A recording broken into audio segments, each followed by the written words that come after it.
Hello and welcome back. So, as we have discussed on the last session about the key steps involved on creating and managing and building a machine learning model. So, today we are going to focus on this practical tutorial on how we can build a predictive model to help us detect a heart disease based on different health related features. As you know, that heart disease is a major global health issue, and being able to predict whether a patient is at risk can significantly improve health outcomes and lead to earlier interventions. The goal of the session is to show you how we can use machine learning techniques to analyze a data set, build a predictive model, and evaluate its performance.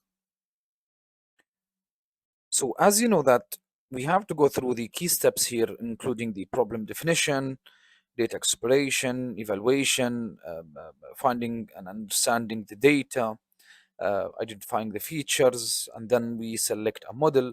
Then we experiment different models to find a suitable model that could um, uh, predict the heart disease rates with a higher accuracy.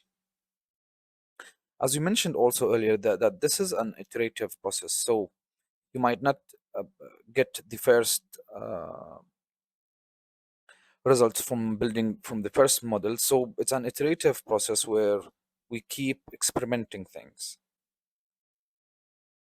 So what we are going to cover here, first we have to understand the data set that we have on hand. We'll start by exploring data set containing different attributes or features such as the age or cholesterol level, blood pressure, and many more features that is correlated with the target variable. We'll discuss what each feature represent and we'll build a data dictionary. Also, we will understand how it relates to heart disease risk, correlation. Next, we will do a data pre-processing. Before diving into machine learning, we will clean the data by handling missing values, encoding categorical features, and normalizing numerical feature. This step is crucial for the success of the model. We will also do some visualization to visualize the patterns, find the correlations and relationships within the data.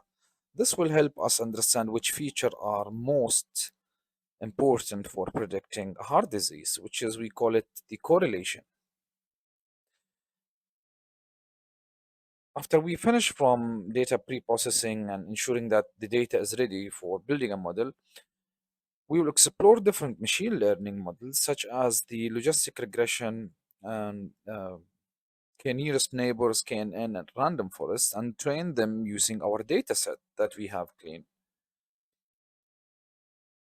Then we will go for the model evaluation. After training the model, we'll evaluate their performance using an appropriate metric like accuracy, precision, recall, F1 score, ROC, and AUC that we have explained on the last session.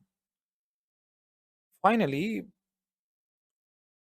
we'll explore how we can improve the model. We'll discuss how we can fine tune the model and use techniques like cross validation and hyperparameter optimization to improve our prediction.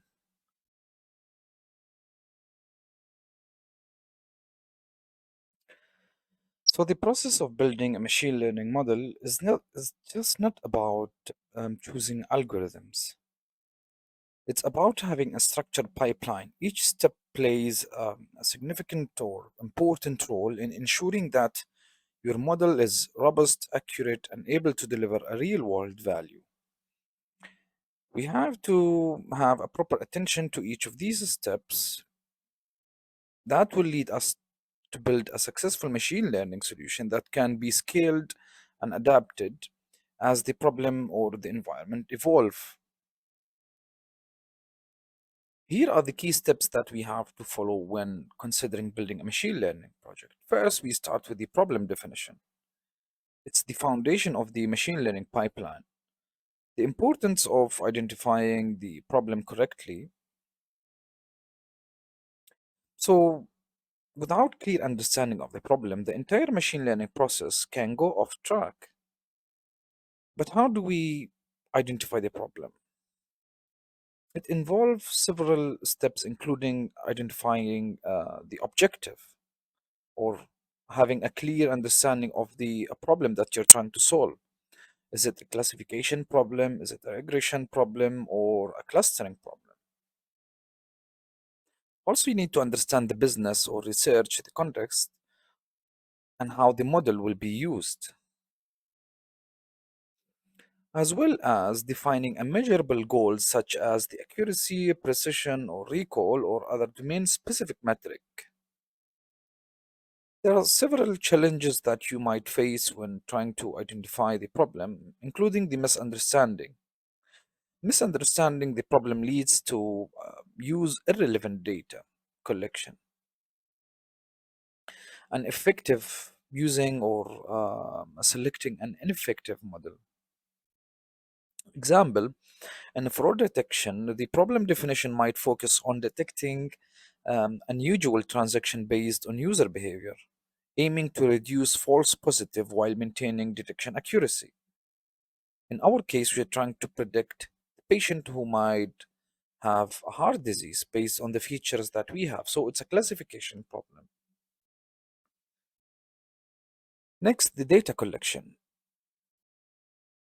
Let's ensure gathering the right data. The importance of that step, good data is the backbone of any successful machine learning model. Accuracy and the effectiveness of your model are heavily dependent on the quality and relevance of your data.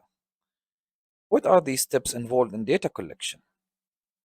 Collecting data from reliable sources or trusted sources, which could be an internal databases or external APIs or real-time sensors. Also, you have to ensure the diversity and the quantity and quality of the data for better model generalization. Understanding the potential biases in the data that could affect the model performance. There are some challenges that you might face when doing the data collection, including like having an insufficient or poor quality data, which can lead to misleading results or failure to generalize in real world scenario. An example of data collection and sentiment analysis, collecting text data from diverse sources or different sources like social media, reviews, or forums that ensure the model learns from different contexts and different sources of data. Third step here is the feature engineering, which means transforming the data for better models. The importance of feature engineering. Features are building blocks of your model. Feature engineering is crucial because the quality and the type of feature you use will greatly influence the model performance. What feature engineering steps involve? It involves several steps, including the feature selection, which when you identify the most relevant feature for your problem, example, removing redundant or irrelevant value features. Also, feature creation. Creating new features that might make your model more informative. Example, when you transform the time data into categories like morning or afternoon. Also, we have the data transformation, normalizing or scaling features to ensure they are on same scale, especially for algorithms that are sensitive to this. You might face some of the challenges, including poor feature selection or transformation, which can lead to overfitting or underfitting or ineffective model.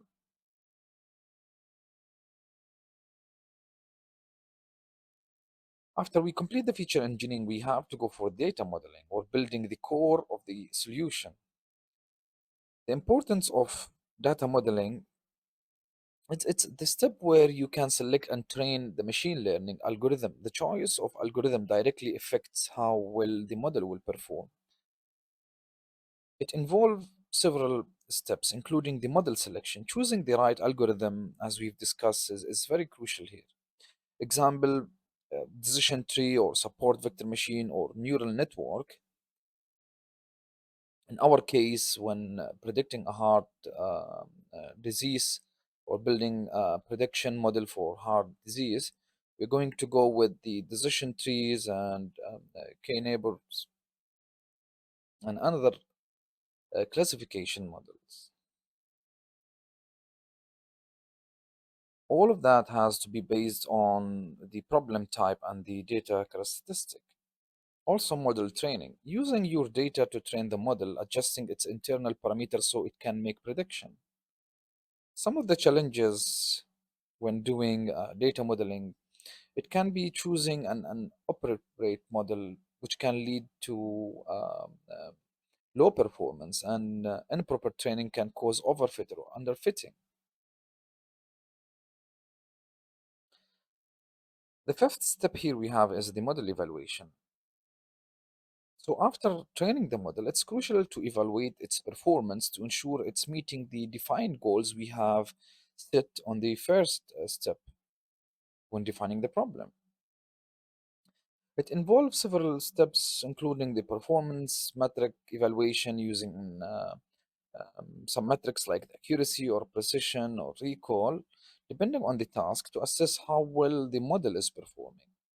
Also, we can use cross validation. Cross validation, it's used to evaluate the model ability to generalize on unseen data.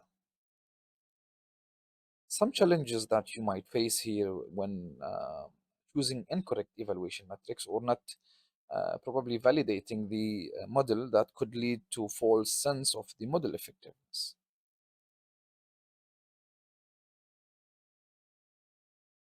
Lastly, here we have the experimentation, which is an iterative testing and improvement. The importance of experimentation, we can consider it as an ongoing process that involves testing different models, hyperparameters, or feature engineering strategies to improve your performance.